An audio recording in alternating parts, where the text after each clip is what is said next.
हाय बच्चा, तो कैसे हो आप सब? बच्चे, आज हम पढ़ेंगे previous year questions of fluid and circulation and I hope कि आपने एनसीईआरटी लाइन पढ़ ली होगी और उसके बाद ही आप ये क्वेश्चंस को सॉल्व करोगे। ठीक है बच्चे, तो चलो स्टार्ट करते हैं इसके क्वेश्चंस। पहला टॉपिक है दैट इज योर ब्लड। इस पूरे चैप्टर में आपके टॉपिक डिवाइडेड, इसमें जो सबसे पहला टॉपिक है ब्लड, ब्लड के रिलेटेड। और ब्लड से बहुत सारे क्वेश्चन आए हुए हैं, तो आप ये बात समझना कि ब्लड एक ऐसे बेसिक सा टॉपिक है, से आते हैं। So don't skip the topic, let's see कैसे क्वेश्चंस आते हैं। ठीक है, सो इसके अंदर जो सबसे पहला question, match list one with two. List one eosinophils, lymphocytes, neutrophils, monocytes. तो इस क्वेश्चन को सॉल्व करने के लिए आपको इसका परसेंटेज याद होना चाहिए। और मान लेते हैं कि चलो आपको उसके परसेंटेज याद नहीं आ रहे, तो एक छोटा सा फॉर्मूला मैं आपको बता देती हूँ। फॉर्मूला कह रही हूँ मैं आपको, एक निमोनिक बता रही हूँ जिसमें से आप उसको याद कर लेना, ताकि आपको ये क्वेश्चन कभी गलत ना हो। ठीक है, मैं एक सीक्वेंस लिख रही हूँ और एक ऐसी लाइन याद रखना, और जिसमें तो हाईएस्ट मोस्ट से लोएस्ट मोस्ट हम जा रहे हैं। That is never let monkey eat banana. ठीक है बच्चा, तो ये आपने याद किया। तो never let monkey banana. N for होता है आपका neutrophil, L for lymphocyte, M for monocyte, E for eosinophil, B for basophil. तो इन सब से ये तो पता चल रहा है कि जो आपका न्यूट्रोफिल है वो सबसे ज्यादा अमाउंट, तो न्यूट्रोफिल ए मैचेस विद 65% है, ए मैचेस विद द। फिर सबसे कम है आपका बेसोफिल, ऑप्शन में ये सबसे कम क्या है आपका eosinophil, A matches with this 2 to 3%। तो ये क्या हो जाएगा, A matches with, the 2, C matches with the 4। आपने ये लास्ट न्यूट्रोफिल से कर लेते तो ये आपका आंसर सीधा सीधा हो जाता। C is 4, A is 2। Lymphocyte 20 to 25% होता है, टू ए, दैट इज ये वाला इसका आंसर हो गया। अच्छा, एक और चीज आपको याद रखनी है बच्चे इसके अंदर, बहुत बहुत बहुत इंपॉर्टेंट है कि आपके जो मोनोसाइट्स होते हैं उसका नंबर याद रखेंगे। कितना होता है, 6 to 8% होता है ना। ठीक है, यही 6 to 8% आपके प्लाज्मा प्रोटीन्स का भी होता है। ये भी क्वेश्चन बार बार पूछा जाता है कि आपके प्लाज्मा प्रोटीन किसके बराबर होते हैं। तो प्लाज्मा प्रोटीन जो होते हैं 6 to 8 to the number of monocytes in the WBC, तो इसलिए ये हो जाएगा। ठीक है बच्चा, अगला क्वेश्चन देखेंगे, और अगला क्वेश्चन कह रहा है which of the following statement are correct? Basophil are the most abundant cells of the total WBC. Never let monkey eat banana. तो देखो दो क्वेश्चन, दूसरा क्वेश्चन भी इसी से सॉल्व हो गया। न्यूट्रोफिल होते हैं मोस्ट अबंडेंट, ये तो बिल्कुल कैंसिल कर दो, ये यहाँ से आपने कैंसिल कर दिया, ये ऑप्शन तो बिल्कुल ही गलत है। Basophil secrete histamine, serotonin and heparin, ठीक बात है, तो बी होना चाहिए, बाकी और ऑप्शन आपका basophils are involved in the inflammatory reaction भी, ठीक है। Basophils have a kidney shape nucleus, होता है basophils are a granule, basophils आपके ग्रैन्युलोसाइट, आपके 3 ग्रेन्युलोसाइट्स होते हैं, एक आपका होता है बेसोफिल, एक होता है इओसिनोफिल्स, और एक आपका होता है न्यूट्रोफिल। बच्चे, तो इसका आंसर क्या हो जाएगा आपका, दैट इज बी एंड सी। कहीं सही गलत हो गया सारा, और ए गलत है, तो ये आपका आंसर होता है ऑप्शन। अगला क्वेश्चन देखेंगे बच्चा, अगला क्वेश्चन कह रहा है given below are the two statements. Statement one, the coagulum is formed of network of threads known as thrombin. अच्छा, जो आपका जो कोगुलम होता है, जो क्लॉट होता है, वो थ्रोम्बिन नहीं होता, वो फिब्रिन होता है। ये गलत हो जाएगा, थ्रोम्बिन नहीं होगा, इट शुड बी फिब्रिन। फिर वो कह रहा है कि spleen is the graveyard of erythrocytes होते हैं आरबीसी। आरबीसी जब 120 दिन बाद मरते तो वो स्प्लीन में ही जाते हैं। तो दोनों स्टेटमेंट क्या हो गई, ये वाली गलत हो गई और ये वाली बिल्कुल ठीक है। तो statement 1 is incorrect, statement 2 is correct, option का करेक्ट आंसर। ठीक है बच्चा, अगला क्वेश्चन करेंगे। अगला क्वेश्चन है, person with A B blood group are known as universal recipient, this is due to. A B जो होता है यूनिवर्सल रेसिपिएंट है, मतलब सबसे ब्लड ले सकता है। And to be more specific, A B से बेटर जो होता है that is A B positive which is the universal recipient. But अगर आप क्वेश्चन में ए बी को भी कंसिडर करें तो आप उसको कंसिडर कर सकते हो, बट आपको ऑप्शन में चूज करने को है ए बी पॉजिटिव और ए बी नेगेटिव, तो आप किसको चुनोगे? ए बी पॉजिटिव आपका यूनिवर्सल रेसिपिएंट होगा, पहली चीज। दूसरी चीज, ऐसा क्या है ए बी के पास, तो आपके आरबीसी के ऊपर ए एंटीजन भी होगा और बी एंटीजन भी होने वाला है। ऐसा होता है आपका, मान लेते ये ए है, बी है और आर एच एंटीजन भी लगा हुआ है। ये क्या हो जाएगा आपका ए पॉजिटिव या ए बी, ठीक है, यूनिवर्सल।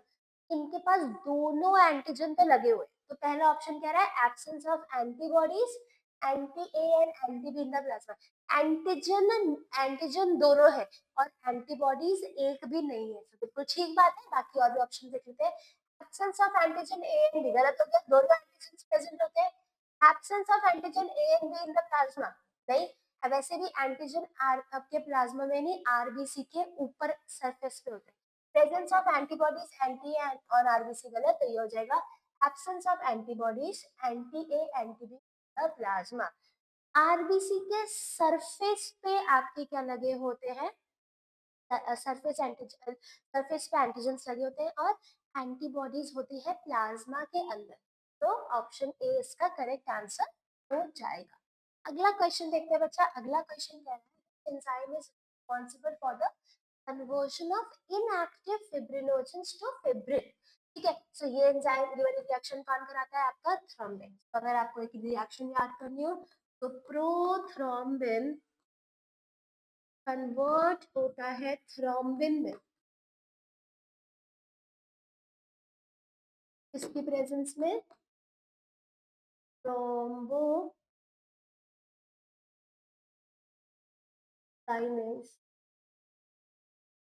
और जो थ्रोम्बिन है बच्चा, थ्रोम्बिन कैसे convert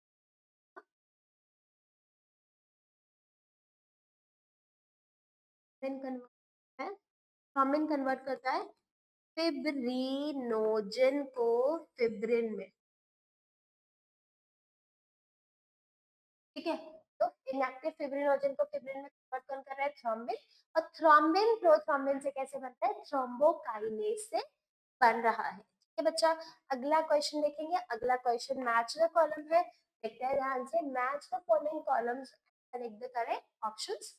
eosinophil, basophil, neutrophil and the monocyte देंगे। तो आपका इओसिनोफिल्स होता है, क्या करता है? It is the histamine and destructive, ठीक है। तो A matches with the 3। Basophils क्या करते हैं? आपके ग्रैन्यूल्स रिलीज करते हैं, अंदर क्या होता है? हिस्टामिन। हिस्टामिन के अलावा और क्या होता है इसके पास? सेरोटोनिन एंड बहुत इंपॉर्टेंट दैट इज हिपैर, ठीक है, ये रिलीज करते हैं। न्यूट्रोफिल्स जो होते हैं वो फैगोसाइट और लिम्फोसाइट्स। कौन से लिम्फोसाइट्स? दो तरह के होते हैं, एक होता है बी लिम्फोसाइट, एक होता है T lymphocyte. B matches with the 4, C matches with 2, D matches with 1। Option इसका करेक्ट आंसर। तो एक ही से हो गया ना, बट आपको सारा करना होता है, एक बार रीड कर लिया करो ताकि गलती ना हो। अगला क्वेश्चन देखते हैं। Match the items given in the column 1 with those in the column 2, select the correct option given below. Column 1 के लिए बच्चा वो ये कह रहा है fibrinogen, globulin and the albumin. तीन प्लाज्मा प्रोटीन जो है आपको पढ़ने, 6 to 8% ये प्लाज्मा प्रोटीन्स है, ठीक है। प्लाज्मा प्रोटीन्स जो कि 6 to 8% of the plasma. Fibrinogen, sorry, सबसे पहले आप करेंगे ग्लोबुलिन, एल्ब्यूमिन एंड फिब्रिनोजन।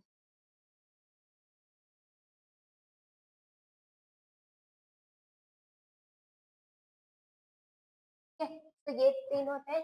जो फिब्रिनोजन है, अभी आपने देखा ब्लड क्लॉटिंग में होता है, तो A matches with the 2, A matches with the 2, answer यहीं से ही आ गया।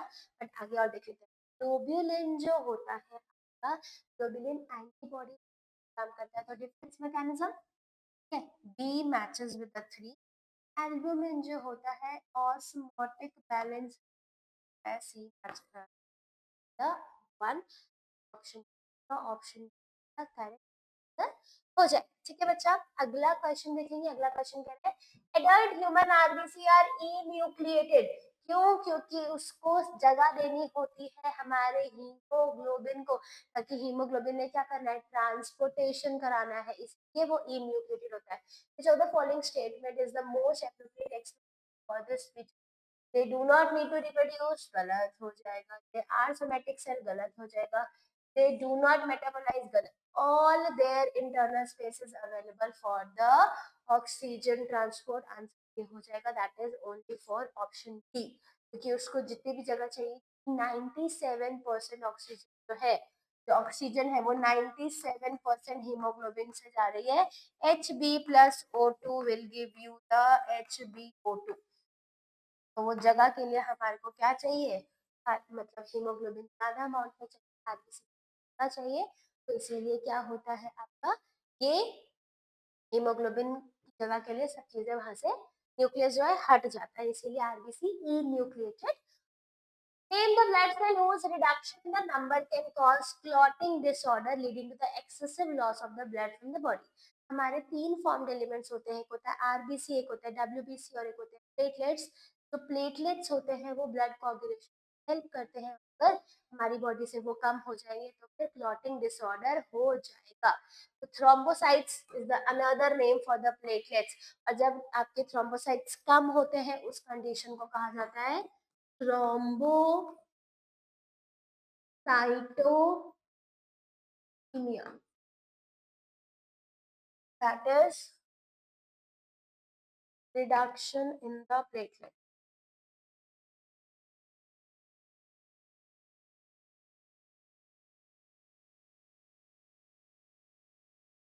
Okay, so reduction in the platelets. Okay बच्चा, अगला question, serum differ from the blood. Serum क्या होता है, जिसके अंदर हम कहते हैं कि जिसके अंदर कोई क्लॉटिंग, कोई कोई कोई क्लॉटिंग फैक्टर उसके अंदर नहीं होगा। Serum lacks from the blood in lacking globulins, no albumin, no lacking the clotting factors, lacking antibodies, no. तो सीरम के पास सब चीजें होंगी, बस क्लॉटिंग फैक्टर्स नहीं होंगे। And to be very specific, plasma minus clotting factors क्या हो जाएंगे, your serum.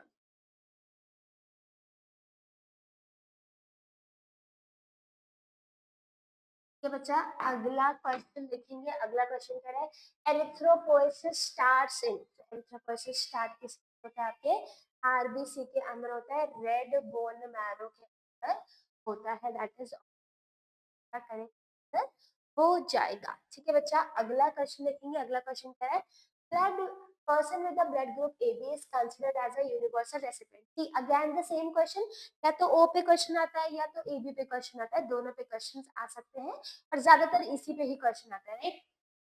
Again universal AB के बारे में, both A and B antigen on RBC but no antibodies in the plasma, ठीक बात है। both A and B antibodies in the plasma, गलत हो जाएगा। नो एंटीजन ऑन आरबीसी, गलत ही होगा सीधा, no antibody in the plasma, ये भी गलत है। Both A and B antigen in the plasma, plasma में तो एंटीजन होते ही नहीं है, आरबीसी के सरफेस पे होते हैं, तो गलत हो जाएगा। ऑप्शन ए इसका करेक्ट आंसर हो जाएगा। ठीक है बच्चा, अगला question, the figure shows a human blood cell, identify it and give its the correct. तो सबसे पहली चीज तो ये ग्रैन्यूल्स आपको दिख रहे हैं, ये ग्रैन्यूलोसाइट है, ये चीज तो आप ऐसे ही आइडेंटिफाई कर लो कि ग्रैन्यूल्स दिख, ठीक है। और ये इसके अंदर विजिबल नहीं है, बट ये आपके एनसीईआरटी का डायग्राम है, बेसोफिल का डायग्राम, ठीक है। तो आपका ये लिम्फोसाइट, बी लिम्फोसाइट तो हो नहीं सकता, मोनोसाइट तो बिल्कुल भी नहीं हो सकता है। और अगर न्यूट्रोफिल होता तो उसको, उसके अंदर बहुत सारे ऐसे न्यूक्लियस दिखते हैं, पीएमएनएल जिसको हम बोलते हैं। ठीक है, तो ये दिखता, बट ये क्या है आपका बेसोफिल है, secrete serotonin in option A. Neutrophil most abundant blood cell phagocytic, ठीक बात है, बट ये न्यूट्रोफिल है, इसीलिए ऑप्शन क्या हो जाएगा, ऑप्शन 1 इसका करेक्ट आंसर हो जाएगा। ओके, अगला क्वेश्चन करते हैं।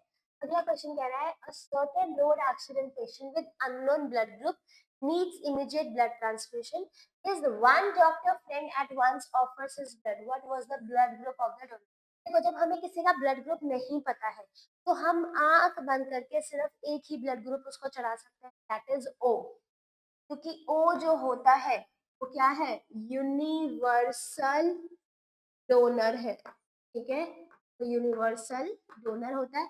And to be very specific क्या है आपका, ओ नेगेटिव जो है होता है।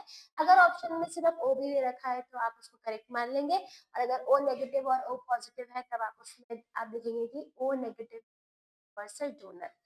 आप मुझे कमेंट सेक्शन में बताइए कि क्या आप यूनिवर्सल डोनर है या नहीं। Let's see who is the universal donor. Okay बच्चे, तब तो अब इसका आंसर क्या हो जाएगा, blood group B no, blood group A भी नो, ब्लड ग्रुप ओ हाँ, and blood group A, option C का करेक्ट आंसर हो जाएगा।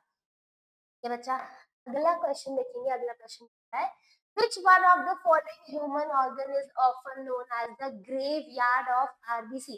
तो जो स्प्लीन होता है उसमें जो आरबीसी है वो 120 डेज बाद वो मर जाती है आरबीसी, और वो उसके ग्रेवयार्ड में चल जाती है, और उसका ग्रेवयार्ड होता है स्प्लीन। ठीक है, so gall bladder no, kidney yes, liver तो ऑप्शन सी इसका करेक्ट आंसर हो जाएगा।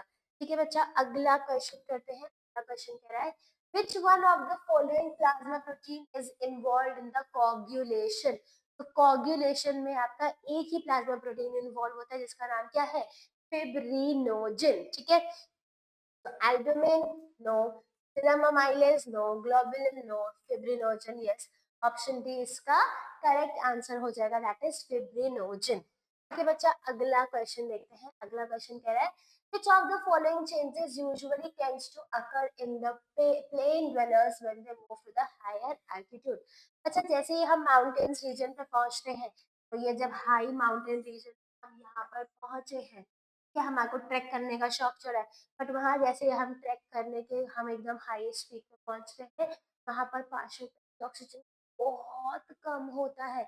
अब उस पर्टिकुलर टाइम पे हमारे जितना जितना हमारी बॉडी को ऑक्सीजन नहीं मिल रही है, सबसे पहले तो हार्ट रेट एकदम बहुत हाई हो जाता है, तो हमारी बॉडी में आर ज्यादा होता है कि ज्यादा हीमोग्लोबिन आरबीसी होगा, तो वट एवर भी द ऑक्सीजन अवेलेबल उसको हम टेक आउट कर लेंगे। ठीक है, increase in the red blood cell size नहीं, रेड ब्लड सेल का प्रोडक्शन ज्यादा होता है, ब्रीदिंग रेट बढ़ रहा है, इंक्रीज इन थ्रोम्बोसाइट काउंट नहीं, थ्रोम्बोसाइट काउंट का कोई लेना देना नहीं, क्योंकि थ्रोम्बोसाइट प्लेटलेट्स के लिए होता है। इसमें क्या हो जाएगा, ऑप्शन 2 एंड 3, ऑप्शन 1 2 एंड, क्या ब्रीदिंग रेट हो रहा है, आप हाफ दो, ठीक है, आपका हार्ट रेट बढ़ रहा है, आपका आरबीसी का प्रोडक्शन बढ़ रहा है, बट आरबीसी का साइज नहीं बढ़ता, आरबीसी का प्रोडक्शन ज्यादा बढ़ जाता है। आप एकदम रेड रेड हो जाते हो वहां जाकर के, रीजन नहीं, क्योंकि आरबीसी काउंट जो है बढ़ता है, और आरबीसी के काउंट का प्रोडक्शन का ज्यादा बढ़ना, उसके लिए टर्म यूज किया जाता है polycythaemia,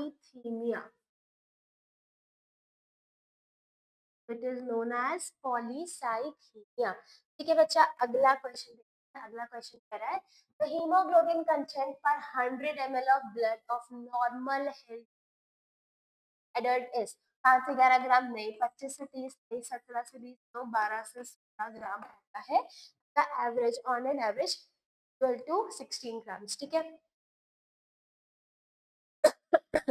there is no DNA in, DNA किसके अंदर होता है, न्यूक्लियस के अंदर होता है, और हमारे एडल्ट आरबीसी भैया क्या कहते हैं कि मुझे न्यूक्लियस की जरूरत नहीं है, क्योंकि मैं अपनी सारी जायदाद हीमोग्लोबिन को देना चाहता हूँ।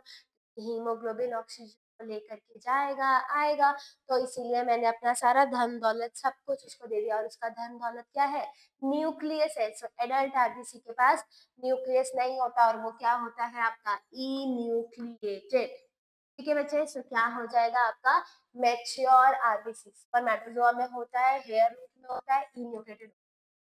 ठीक है, तो इसके अंदर क्या होगा आपका ऑप्शन ए, ये आपका करेक्ट आंसर हो जाएगा, मैच्योर आरबीसी जो कि इन्यूक्लिएटेड होता है।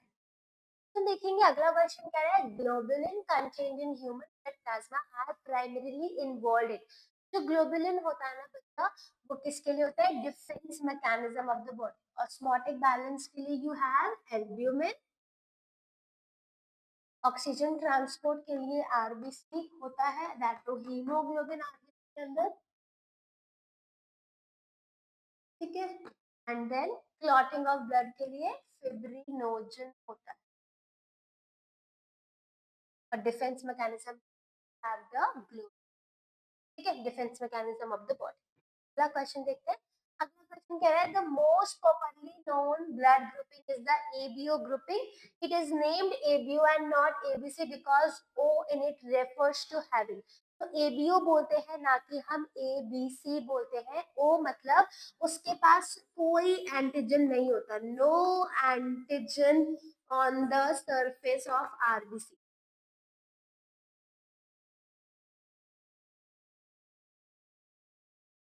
आरबीसी के सरफेस पे कोई एंटीजन प्रेजेंट होता और एंटीबॉडी होते present, over dominance of this type of the genes A and B type, one antibody only either anti A और एंटी बी, गलत हो जाएगा, no antigens A and B on RBC, यही हो जाएगा, other antigens beside A and B, over dominance नहीं होता, को डोमिनेंस होता है वैसे भी, ठीक है, और ये आपने जेनेटिक्स में पढ़ा होगा, ए और बी ये किस कौन शो करता है आपका, A B blood group show करता है, ओ में तो एंटीजन होते ही नहीं है, ठीक है, तो ये आपका आंसर हो जाएगा, that is option C. Okay बच्चा, अगला क्वेश्चन, अगला question, the most active phagocytotic white blood cells are, तो फैगोसाइट्स दो ही होते हैं, एक होता है आपका न्यूट्रोफिल, एक होता है आपका monocyte, eosinophil and lymphocytes no, neutrophils and monocytes yes, neutrophils and eosinophils no, lymphocytes and macrophages, answer होगा option B, neutrophils and the monocytes दोनों के दोनों ही आपके कैसे होते हैं, फैगोसिटिक इन नेचर होते हैं, ठीक है बच्चा, अगला question, which type of white blood cells are concerned with the release of histamine and the natural anticoagulant heparin, तो इसमें कौन करता है आपका बेसोफिल करता है, आपके न्यूट्रोफिल नहीं करते, इओसिनोफिल, मोनोसाइट्स नहीं करते, बेसोफिल्स करते हैं आपका histamine, heparin and the serotonin release, अभी तीन चार क्वेश्चंस में ऑलरेडी देख लिया है, ठीक है बच्चा, अगला क्वेश्चन है, a drop of each of the following is placed separately on the four slides,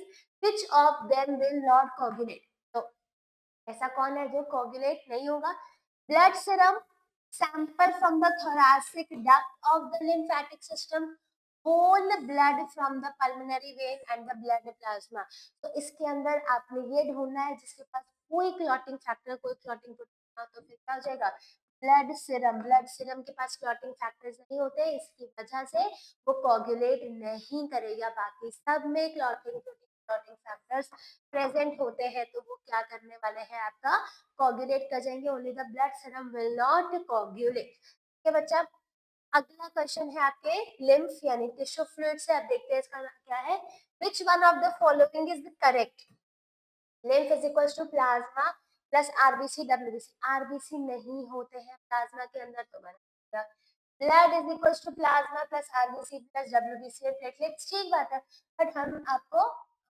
या ऑप्शंस भी देख लेते हैं, plasma is equals to blood minus lymphocytes no, serum is equals to blood minus fibrinogen no, हो जाएगा option B, that is plasma plus RBC plus WBC plus platelets, और ये RBC WBC क्या होते हैं आपके फॉर्म्ड एलिमेंट्स होते हैं, तो दैट इज ऑप्शन बी इसका करेक्ट आंसर हो जाएगा, compare to the blood our lymph has, हमारे लिम्फ के पास क्या होता है, ज्यादा डब्ल्यूबीसी होते हैं, plasma without protein no, more WBC and no RBC, बिल्कुल ठीक हो जाएगा, more RBC and less WBC no, no plasma, क्या हो जाएगा, more WBC and no RBC, compare to the blood our lymph has more WBC and no RBC, plasma कुछ छोटे छोटे प्रोटीन से जाते हैं, तो विदाउट प्रोटीन्स भी हम इसको नहीं बोलेंगे, तो ऑप्शन बी का करेक्ट आंसर हो जाएगा।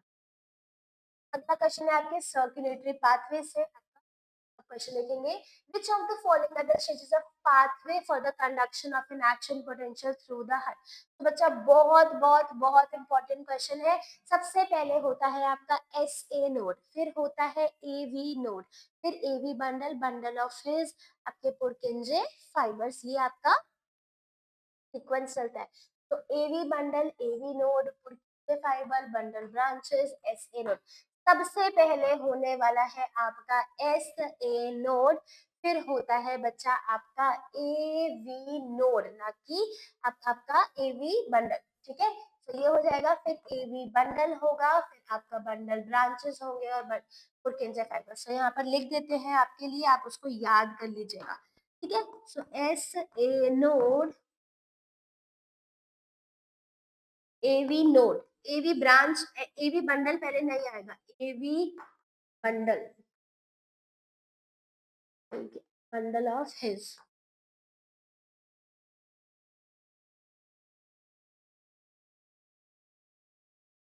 ठीक है, और फिर उसमें लिखा है bundle branches, right left branch निकलेगी, बंडल ब्रांचेस, और then you have Purkinje fibre.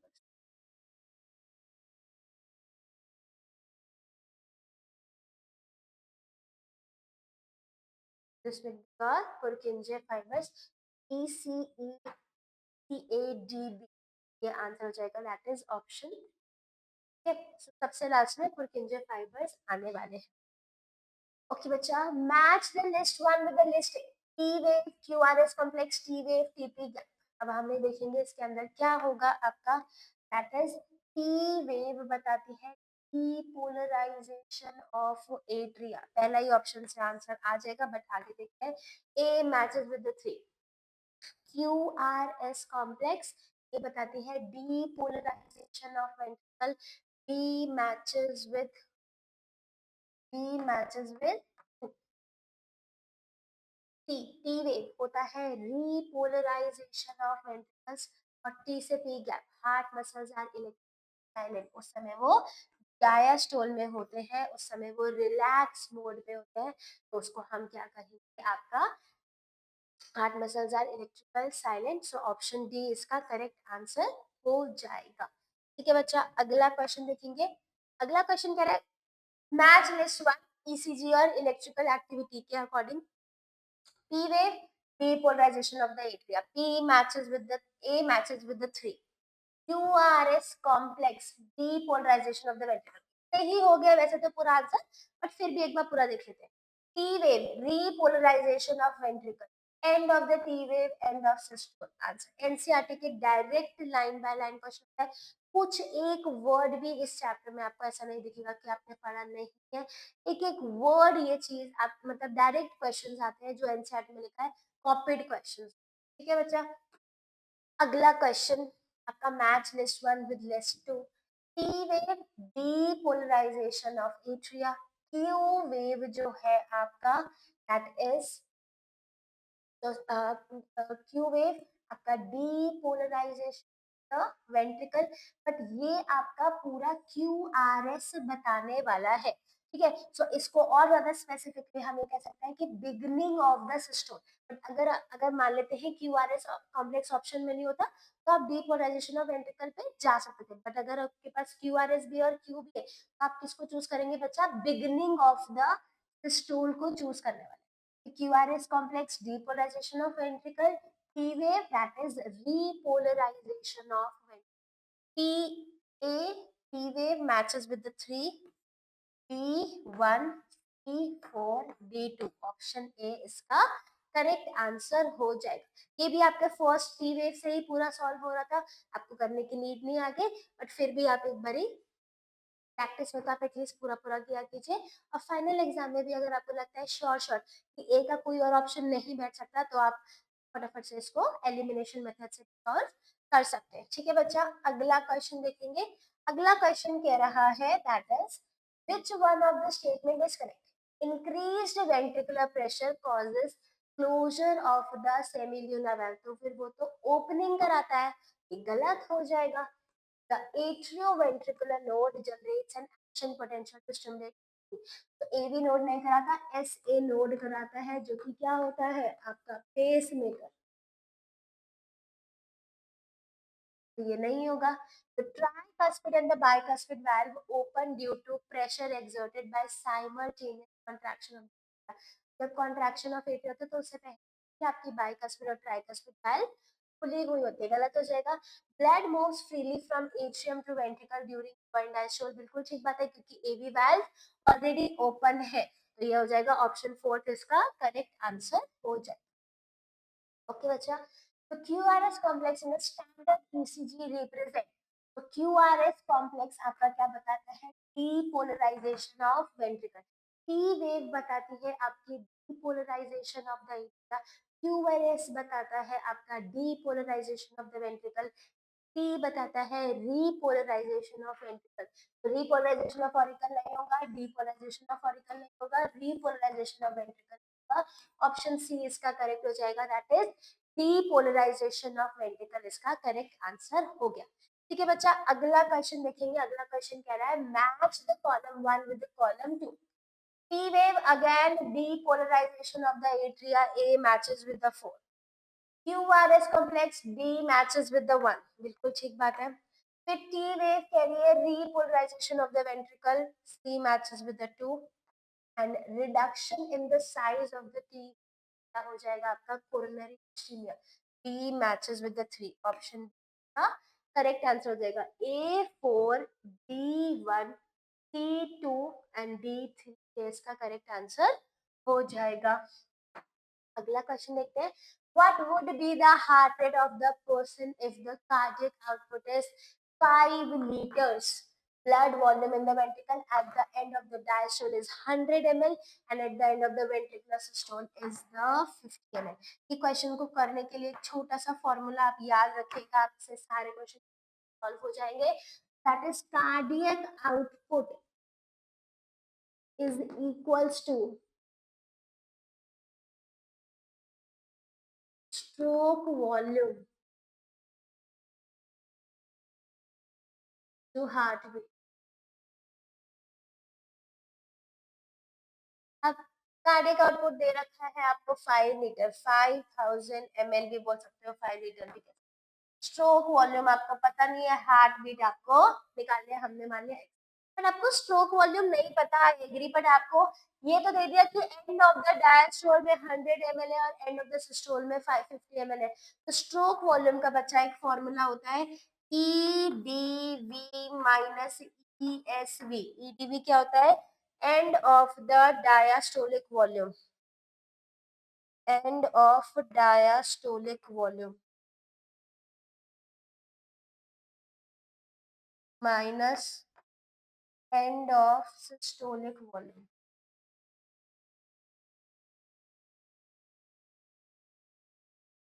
तो क्या दे रखा है आपको, 5000 ml is equals 100 minus 50 into x। 5000 is equals to 50 up into x, क्या हो जाएगा 5000 upon 50।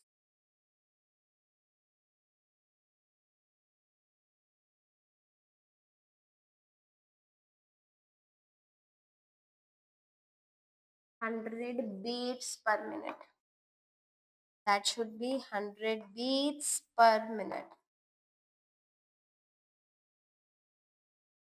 क्या हो जाएगा 100 बीट पर मिनट का करेक्ट आंसर हो जाएगा। तो cardiac output is equals to stroke volume into heart beat. Stroke volume कैसे निकलता है, ईडी माइनस ईएसवी। ईडी क्या होता है, end of the diastolic volume minus systolic volume, और वो आपका स्ट्रोक वॉल्यूम के बराबर होता है। तो आप ये फॉर्मूला लगाएंगे, आपको ये स्ट्रोक वॉल्यूम में एक बार आप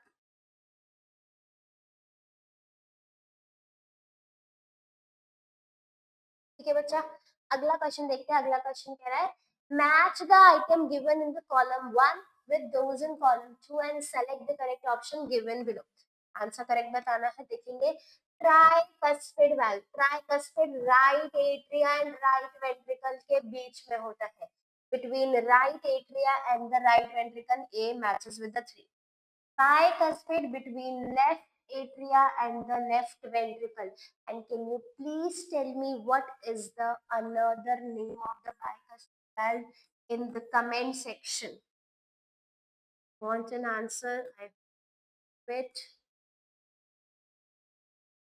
कमेंट सेक्शन में आप मुझे बताइए कि बाइकस्पिड का दूसरा नाम क्या होता है। तो बच्चा सेमी ल्यूनार कहाँ पर होगा आपका? Between right ventricle and the pulmonary artery.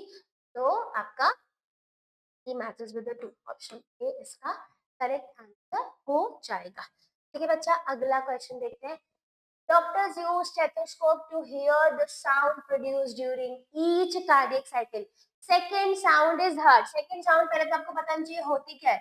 Second sound होती है डब। ये किसकी वजह से होती है? Due to the closure of the semilunar valve की वजह से। तो AV node receive signal. Signal receive की कोई sound नहीं होती है। AV valve open up. Open up की कोई साउंड नहीं होती है, सिर्फ क्लोजर की। पहली साउंड एवी वाल्व के क्लोजर से होती है। लब लिख देती हूँ मैं यहाँ पे, लब क्लोजर ऑफ एवी वाल्व से। और डब किससे होती है? आपकी closure of SL valve, that is semilunar valve. तो ventricular wall vibrates due to rushing of the blood from the atria. गलत हो जाएगा, क्या हो जाएगा? Semilunar valve close down after the blood flows into vessels from the ventricle. Option D का correct answer हो जाएगा। ठीक है बच्चा, अगला क्वेश्चन देखते हैं। अगला question, blood pressure in the mammalian iota is maximum. Iota में सबसे ज्यादा प्रेशर कब होगा? जब वेंट्रिकल कॉन्ट्रैक्ट करेंगे। तो लेफ्ट वेंट्रिकल कॉन्ट्रैक्ट करेगा, सबसे ज्यादा तब होगा pressure. Systole of the left ventricle, बिल्कुल ठीक है। Diastole of the right atrium, बिल्कुल तब तो प्रेशर एकदम लीस्ट होगा। Systole of the left atrium no, diastole of the right ventricle no. क्योंकि आयोटा में ब्लड कैसे जा रहा है? आपके लेफ्ट वेंट्रिकल से जाता है। लेफ्ट वेंट्रिकल से आयोटा में ब्लड जा रहा है।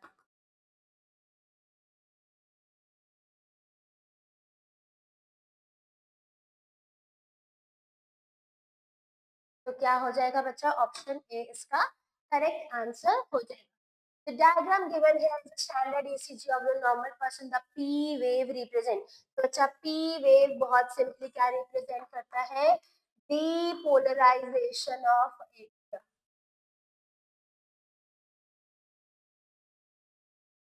Depolarization of atria. तो क्या होगा? Depolarization of atria से एट्रिया का contraction. तो beginning of the systole नहीं, end of the systole नहीं, contraction of both the atria. इससे हो रहा है, it leads to the contraction of both the atria. Option C इसका करेक्ट आंसर हो जाएगा। Initiation of the ventricle contraction, ये इसका आंसर नहीं होगा। देखते हैं, bundle of hairs is a part of which of the following organ. तो बंडल ऑफ हेयर्स ये किसका पार्ट होता है? हार्ट का पार्ट होता है। ब्रेन नहीं, heart yes, kidney no, pancreas no. Option B इसका करेक्ट आंसर हो गया। ओके बच्चा, अगला question, given below is the ECG of a normal human, which one of its component is clear correctly interpreted below। अब इसका हमें बताना है कि कौन सा करेक्ट एक्सप्लेनेशन या फिर करेक्ट लेबल है। T, Q, R, S and the T। Complex QRS one complete pulse, बिल्कुल ठीक बात है। एक QRS एक पल्स बताती है। Peak T initiation of total cardiac contraction, गलत बात है। T वेव क्या बताता है? Repolarisation of ventricle. Peak P and peak R together systolic and the diastolic blood pressure, no। Peak P initiation of left atrial contraction, no। दोनों का ही बताते हैं। तो क्या हो जाएगा?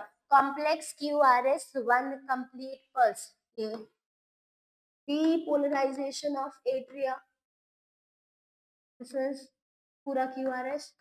depolarization of ventricles, this is depolarization of,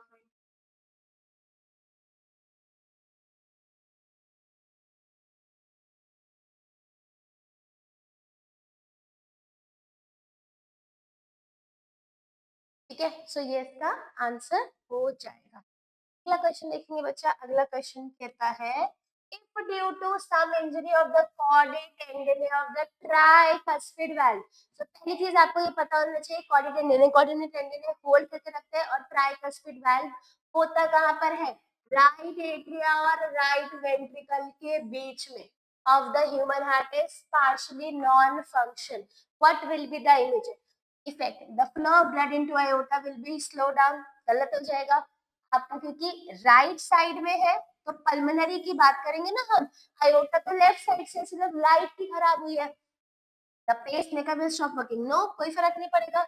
the blood will tend to back in the left atrium. अगर यहाँ राइट एट्रियम होता तो सही हो जाता, बट यहाँ तो लेफ्ट एट्रियम लिखा है, गलत हो गया. The flow of blood into pulmonary artery will be reduced. Back flow मारेगा और इसीलिए पल्मोनरी आर्टरी में जो ब्लड होगा वो रिड्यूस्ड फॉर्म में होगा. ऑप्शन डी करेक्ट आंसर हो जाएगा. ठीक है बच्चा, अगला क्वेश्चन करते हैं. अगला क्वेश्चन कह रहा है, in a standard ECG, which one of the following alphabets is the correct representation of the respective activity of human heart? S, start of the systole. T, end of the diastole. No. P, depolarization of the atria. R, repolarization of the ventricle. ये answer हो जाएगा. P, Q, R, S, depolarization of the ventricle बताता है. T, repolarization of the ventricle बताता है. Q, R, S, repolarization, और P आपका depolarization of atria बताता है. ठीक है बच्चा, अगला क्वेश्चन देखेंगे. अगला क्वेश्चन कह रहा है, in humans blood passes from the post cable to the diastolic right atrium of the heart. तो ये क्या होता है, वेना कावा. ठीक है, पोस्ट केबल वेना कावा के लिए बोलते हैं. डायस्टोलिक राइट ड्यू टू, तो अब क्या हो जाएगा आपका, इन दोनों के बीच का प्रेशर डिफरेंस होगा, तभी तो ब्लड जाएगा. So stimulation of the sinoauricular node, गलत हो जाएगा. Pressure difference between the post caval and the atrium, सही होगा. और ऑप्शंस देख लेते हैं. Pushing open of the venous valve, no. Suction pull, तो क्या हो जाएगा, ऑप्शन बी इसका करेक्ट आंसर हो जाएगा है. ओके, नेक्स्ट क्वेश्चन है आपके डबल सर्कुलेशन वाले टॉपिक से. The hepatic portal vein drains to liver from. So liver से वो कहाँ पर ड्रेन आउट करते हैं, आपके इंटेस्टाइन या फिर जीआई ट्रैक्ट में करते हैं. ठीक है, स्टमक में नहीं होगा, किडनीज में नहीं होगा, इंटेस्टाइन करेक्ट. हार्ट, अगर इंटेस्टाइन और स्टमक दोनों ही नहीं है, वैसे तो स्टमक में नहीं करता, अगर इंटेस्टाइन जीआई ट्रैक्ट में लिखा है तब भी आप इसको करेक्ट मान सकते हैं. ऑप्शन सी इसका करेक्ट आंसर हो जाए. Blood pressure in the pulmonary artery is, तो पल्मोनरी आर्टरी आपकी आर्टरी है, उसमें बताना है क्या होगा, more than that in the pulmonary vein, less than that in the vena cava, same as that in aorta, more than that in the carotid. देखो, pulmonary vein से तो आर्टरी में प्रेशर डेफिनेटली ज्यादा होता ही होता है. Less then in the vena कावा नहीं, तो उससे ज्यादा है. वेना कावा से, वेना कावा वेन है तो उससे तो ज्यादा ही होगा. Same as that of aorta में बहुत ज्यादा ब्लड प्रेशर होता है, इसीलिए उसके अंदर नहीं होगा. More than that in the carotid नहीं, क्या हो जाएगा, मोर than that in the pulmonary when. Option A इसका हो जाएगा. ठीक है बच्चा, अगला क्वेश्चन देखते हैं. अगला क्वेश्चन कह रहा है, in mammals which blood vessels would normally carry largest amount of the urea. तो यूरिया बन कहाँ रहा है, सबसे पहला क्वेश्चन, यूरिया बन रहा है आपके लिवर में. ठीक है, लिवर में यूरिया बनता है और लिवर से आपका कहाँ पर जाएगा, ये हार्ट में जाता है. तो यूरिया जो है हार्ट में जाएगा, तो हेपेटिक वेन के थ्रू जाएगा. तो सबसे ज्यादा जो यूरिया होता है वो हेपेटिक वेन के अंदर होता है. हेपेटिक पोर्टल वेन में नहीं, रीनल वेन में, डॉर्सल वेन में नहीं, सबसे ज्यादा हेपेटिक वेन में आपका यूरिया होता है. ठीक है बच्चा, आगे पढ़ते हैं. आगे क्वेश्चन है that is, which one of the following animals has two separate circulatory pathway. दो सर्कुलेटरी पाथवे मतलब डबल सर्कुलेशन की बात कर रहे हैं. इसमें सब देखना, डबल सर्कुलेशन किसके अंदर होता है, आपके मैमल्स और आपके एव्स में. Whale, shark, frog and the lizard. ये क्या हो जाएगा, व्हेल, ये मैमल है, इसके अंदर होगा शार्क. फिश है, इसके अंदर नहीं होगा. फ्रॉग, एम्फीबिया, इसके अंदर नहीं होगा. लिजर्ड, रेप्टाइल है, इसके अंदर नहीं होगा. तो डबल सर्कुलेशन किसके अंदर होता है, बर्ड्स और मैमल्स के अंदर. ठीक है, अगला क्वेश्चन देखते हैं। अगला क्वेश्चन कह रहा है in the given figure shows schematic plan of blood circulation in humans with label A to D. Identify the label and give its function. ठीक है, C कह रहा है वेने कावा takes blood from the body parts to the right auricle. बिल्कुल ठीक बात है। इसका PCO2 45 mmHg है, बिल्कुल ही ठीक बात होता है। और इसी का PO2 अगर हम देखेंगे तो क्या हो जाएगा, 40 mmHg हो जाएगा। डी ये तो ठीक है, बाकी भी देख लेते हैं। D is the dorsal aorta takes blood from the heart to the body part. नहीं, डी तो पल्मोनरी आर्टरी है, आपकी राइट साइड से निकल रही है तो पल्मोनरी आर्टरी है, तो गलत हो गया। A pulmonary vein takes impure blood from the body part. नहीं, ये तो ऑक्सीजनेटेड ब्लड लेकर के आ रही है ना लंग्स से, तो ये भी गलत हो गया। B pulmonary artery takes blood from the heart to the lungs, ये भी पल्मोनरी आर्टरी नहीं है, ये तो है। ठीक है, तो ये भी गलत हो गया, तो ऑप्शन ए इसका करेक्ट आंसर हो जाएगा। अगर मैं बात करूं यहाँ पे मैं लिख देती हूँ just for you guys, pulmonary vein है ये, this is systemic artery, this is your vena cava, this is your pulmonary.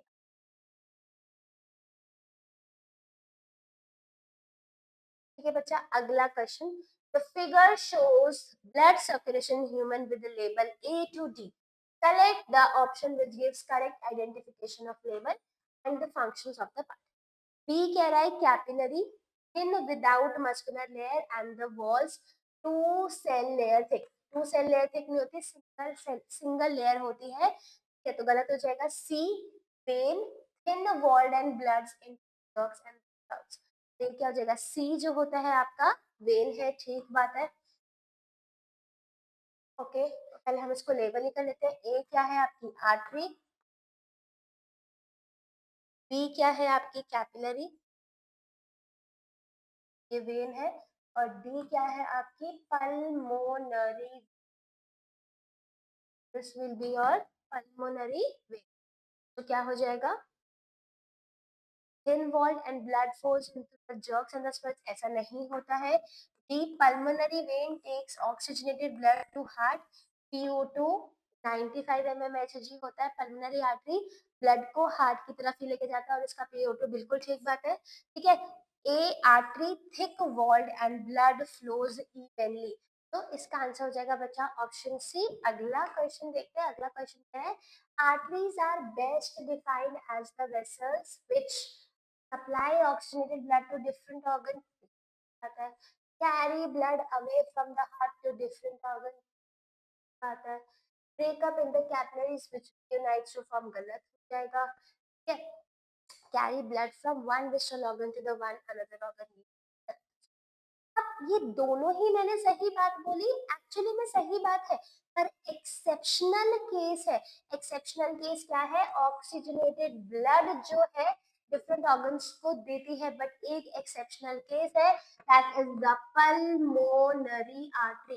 ये कैसा ब्लड कैरी करती है, this is the deoxygenated blood, ठीक है, डीऑक्सीजनेटेड ब्लड कैरी करेगी। तो और ये तो कोई एक्सेप्शन है ही नहीं इसके अंदर, it carries blood away from the heart to different organ, heart से निकलेगी और डिफरेंट डिफरेंट ऑर्गन्स को देने वाली है, दैट इज ऑप्शन बी। तो ये हो जाएगा। ए वाला गलत सिर्फ इसीलिए है क्योंकि ये डीऑक्सीजनेटेड ब्लड भी सप्लाई करती है टुवर्ड्स द लंग्स, राइट। अगला क्वेश्चन देखेंगे बच्चा। अगला क्वेश्चन कह रहा है fastest distribution of some with no risk of any kind can be achieved by injecting, so हमारा बेस्ट वो होता है कि जिसमें हम वेन्स के अंदर डालते हैं, मसल्स नहीं, आर्टरीज नहीं, lymph vessels, veins is the best thing, इसमें हम डालेंगे तो फास्टेस्ट डिस्ट्रीब्यूशन हो जाएगी। ठीक है बच्चे, अब ये आपका हार्ट में लेके जाएगी और हार्ट जहाँ पे भी आपको मेडिसिन चाहिए वो वेन्स के थ्रू, वेन्स लेके गई और हार्ट पे फटाफट से पहुंचा देगा। ठीक है बच्चा, अगला क्वेश्चन है regulation of cardiac activity. Cardiac activity NEET 2025 का क्वेश्चन है, cardiac activity of heart are regulated by nodal tissue, yes.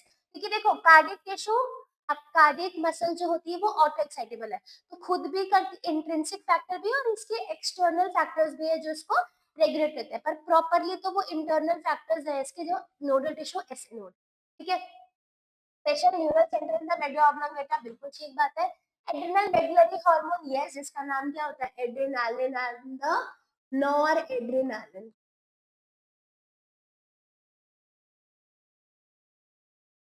तो ये क्या हो जाएगा बच्चा आपका, इज ऑप्शन सी, ठीक है। ऑप्शन सी, ऑप्शन बी और option A. Adrenal cortical hormones ये नहीं होते, तो कॉर्टिसोल है वो डायरेक्टली नहीं कर रहा है, बट ये तीनों क्या करते हैं आपके, डायरेक्टली करते हैं। तो इसलिए क्या हो जाएगा, A B and C, A B C नहीं, ए सी डी नहीं, ए बी डी नहीं, A B and C only, option D इसका करेक्ट आंसर हो जाएगा।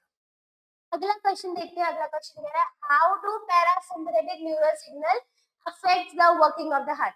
सिंपैथेटिक चीजें बढ़ाता है, आपकी हार्ट रेट बढ़ाएगा, कार्डियक आउटपुट बढ़ाएगा, और पैरासिम्पैथेटिक स्लो डाउन करता है रेस्टिंग स्टेज के लिए, reduce both heart rate and the cardiac output. सही बात है, heart rate is increase without affecting the cardiac output, गलत।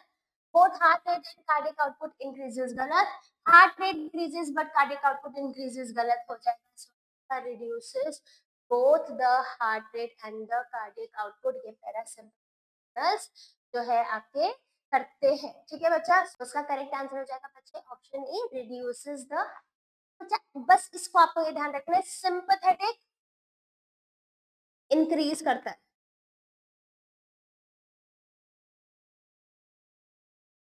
और पैरासिम्पथेटिक डिक्रीज करता है।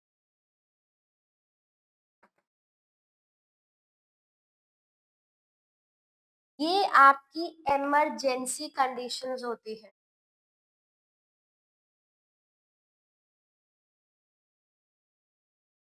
और ये आपकी रेस्ट एंड डाइजेस्ट की कंडीशन होती है, ठीक है बच्चा। इससे रिगार्डिंग क्वेश्चंस देखते हैं, क्या कहता है question, which one of the following statement is correct regarding blood pressure, 130/90 is considered high and required treatment। नहीं बच्चा, 140 से भी जब ऊपर जाएगा तो 140/90 तब आप उसको क्या कहोगे, और वो भी कंटिन्यूअस चलेगा, तब आप उसको कहते हो कि बहुत हाई है। 130 is not considered as that much high. Normal कितना होता है आपका, 120/80, ठीक है। So 100/55 is considered an ideal blood pressure, नहीं होगा। 105/50 mmHg makes one very active, नहीं, ये तो बहुत लो ब्लड प्रेशर होता है। 190/110 mmHg में harm vital organs like brain and the kidney, बिल्कुल ठीक बात है, ऑप्शन बी इसका करेक्ट आंसर हो जाएगा, ठीक है बच्चा। अगला क्वेश्चन देखते हैं। Given below are four statements 1 to 4 regarding human blood circulatory system. Arteries are thick-walled and have narrow lumen as compared to the veins. अगर हम उसकी कंपेयर करेंगे आपके वेन से, तो उसका जो ल्यूमेन है वो नैरो ही होता है, सही बात है। Angina is acute chest pain when the blood circulation to the brain is reduced. नहीं बच्चा, ब्रेन में नहीं, हार्ट मसल्स पे रिड्यूस होता है, और इसी को कहते हैं एंजाइना, गलत हो जाएगा। Person with the blood group A B can donate blood to any person with any blood group under AB system, नहीं, ए बी एक्सेप्ट करता है ना कि डोनेट करता है। A B is the universal acceptor ना कि डोनर, गलत हो जाएगा। Calcium ions play a very important role in the blood clotting, बिल्कुल ठीक है, कैल्शियम के बिना ब्लड क्लॉटिंग हो ही नहीं सकता। सो ए भी ठीक, 1 भी ठीक है और 4 भी ठीक है, so option A 1 and 4 correct answer हो जाएगा, ठीक है बच्चा। अगला क्वेश्चन देखते हैं। Okay, so that was your last question and with this we have completed all the questions जो previous year में आए थे बॉडी फ्लूइड एंड सर्कुलेशन के।